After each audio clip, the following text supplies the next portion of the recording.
So I think what we see right now is this really interesting convergence between AI crime, as we're going to discuss today, and crypto.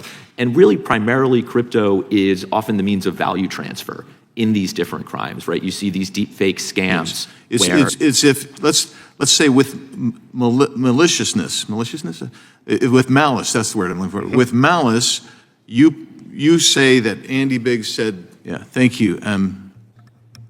We'll be talking about that in the future. So that ends the first round of questioning, and now for the second round of questioning, recognize the gentleman from North Carolina, Mr. Knott. So I think what we see right now is this really interesting convergence between AI crime, as we're going to discuss today, and crypto. And really, primarily, crypto is often the means of value transfer in these different crimes, right? You see these deepfake scams where they are scams trying to get cryptocurrency from investors or users. They are ransomware actors who are supercharging attacks where cryptocurrency is the payment. The significant difference now as we're investigating crimes as prosecutors and law enforcement is that we can trace and track every one of those payments on open public ledgers, which allow us to do financial crime investigation really better than we've ever done it before. Is there the ability, as you see it, to pinpoint with specificity criminal activity and, I would say more importantly, going back to the trust that we need in law enforcement, pinpointing criminal actors, because it's such a foggy space to many people? Can you pinpoint the actual criminal as opposed to just criminal activity? It's a great question, and absolutely in many circumstances. What we're doing essentially at TRM is we're taking that raw blockchain data, right, those alphanumeric addresses, those crypto wallets, and we're associating them with real-world entities. Oftentimes it's terrorist financiers, ransomware actors, sanctions, for example, and that allows law enforcement to then take that data and track and trace the flow of funds to build out networks. Cartels are a great example of that today. I'm sorry. Is there a risk that cartels, terrorist states could use legitimate constructs on the blockchain that are developed here in the United States for their own benefit, therefore taking advantage of a legitimate structure or a legitimate software that's developed here? Absolutely. And I think the real challenge for regulators and policymakers is how to ensure that lawful users have access to those types of tools and yet stop bad actors from using them. And to me, the answer is, and the U.S. Treasury Department over the last few years has done a pretty good job on this, target the bad actors, the North Korean cyber criminals, the ransomware actors, the scammers, as opposed to necessarily the lawful services that they're using. And is there a risk if we are too zealous in the prosecution? As a prosecutor, I'm all for strong law enforcement, but if we are too aggressive on the front end, as this... Really, thank you so much for what you bring to the table today, but I do kind of want to talk a little bit about facial recognition.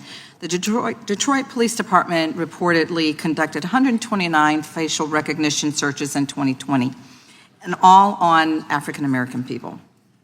And the following year, 95.6% of the searches targeted Black people. Mr. Vinsky, how does the use of AI-enabled facial recognition comply with the Fourth Amendment's equal protection principles?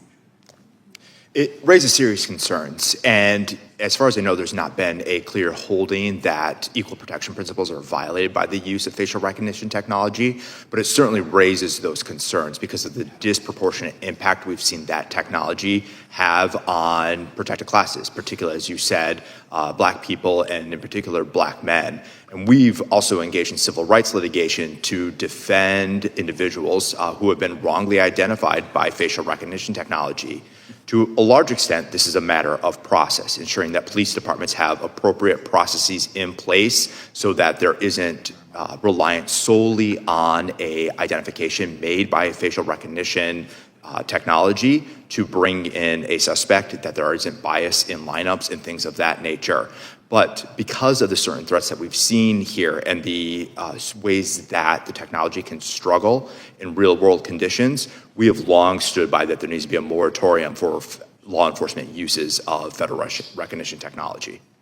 Thank you for that. And it's just so interesting you should say that, because even on my phone, I have facial recognition, and sometimes it says, I don't recognize you. Mr. Vinsky, I'm going to ask you another question. What warrant requirements and limitations should be applied for facial recognition tools when they're used by law enforcement? Well, as I said, our overall stance is that law enforcement should not be deploying the technology at all because of the underlying foundational issues of how it can struggle with a variety of protected classes in correctly identifying people, especially in rural conditions where lighting may not be ideal, where the surveillance footage may be grainy, and that can result in someone who's 8 months pregnant being apprehended for a crime where there clearly was not a pregnant person involved. So one of you mentioned the Elvis Act in Tennessee, which prohibits the simulation of Elvis's voice. Basically, that's how that generated. What about any other person? So I'm thinking, what if you do it if there's a deep fake of any other public figure, and you have that person say something that's pernicious, something that's bad, something that's politically inflammatory, whatever. What do we have laws in place that would prohibit that, or is it just wild west? We'll start with you, Mr. Redboard. Sort of slightly more broadly, I would say that we have laws in place that absolutely cover a lot of these areas, but we're going to need to add AI to a lot of them. When I think about these issues, for example, when you talk about these types of scam activity that are being supercharged by AI, we have wire fraud statutes to address them. Right, and we'll get into that too. But I'm talking specific. This is a specific case. So let's say you have a public figure, and you have them say something that's totally outrageous. It's totally deep faked. You can't tell. The average person can't tell. If that person if that language was attributed to that person elsewhere, you might have a libel. I mean, it'd be a civil claim. You might have a civil claim of libel or defamation of character, or something like that. Does that, in your opinion, exist when someone manipulates a deep fake to do something like that? I think it would require adding additive measures to what we have today. Mr. Vinsky. That sort of speech lies at the core of the First Amendment's protections. It's commentary on politicians. And so, for example, when the But it's not commentary on politicians. It's if let's say with maliciousness, with malice. That's the word I'm looking for. With malice, you say that Andy Biggs said X, Y. That's just horrible. You put it in the New York Times, and you did it because you wanted to harm me.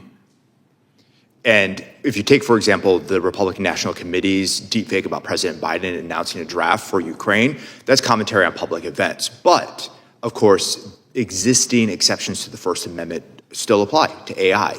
And that means... So that's what I wanted to get at. Yes. That's what I wanted to hear from you, whether something like a defamation, like defamation, New York Times, which is why I specifically used New York Times. That's exactly right. Ms. Paramel, same question. Yeah, I'm not super familiar with the legal side, so I can talk more about the technology, but I do see that it is challenging detection. Right, thanks. Dr. Bao? So there's this inherent friction that we see, and I agree with both Mr. Redboard and Mr. Vinci, that what you described, sir, is likely protected under First Amendment. You have... Unless there's malice. With malice. Now, there's legal protection, certainly, from a civil right of action for if it were to be... So let's, not to interrupt, I don't want to be rude to interrupt, but I do want to interrupt. What my question is, let's expand it. A true deep fake is so persuasive, you can't tell the difference side by side of me over here and the deep fake. We've had examples of parents, grandparents, they can't tell the difference between the deep fake and the voice of the kid. They look the same, they act the same, they're remarkable. How do I have protection, for instance, from someone doing that? I mean, and this is going to lead into the CSAM, which I was hoping I would have enough time to get to that, because it's the same type of deal where you see CSAM, which is so persuasive and sick and disgusting, that's all AI generated. But can you, and we know this, I mean, you mentioned the one of the Ukraine thing. What remedy does someone have when they're a victim of this kind of generative AI?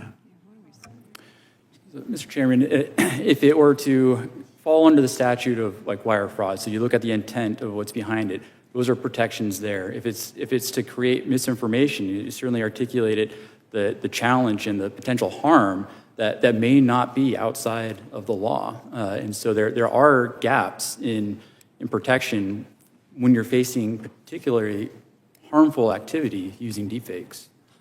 Yeah, thank you. We'll be talking about that in the future. So that ends the first round of questioning, and now for the second round of questioning, recognize the gentleman from North Carolina, Mr. Knott. The landscape is going to be forever changed. And I want to ask each of you, how far are we from having autonomous criminal behavior? Gentleman yields back, and I'm going to recognize myself for my 5 minutes here. But I would suggest that this is, as we started off, I said this would be the first of its kind, and I meant that we're going to have to keep pushing this. So I think maybe a week ago, Elon Musk announced Grok 4, and he talked about artificial intelligence, and Grok 4 is going to have the intelligence, it already has beyond a PhD, engineering, science, genius, etc. Artificial superintelligence.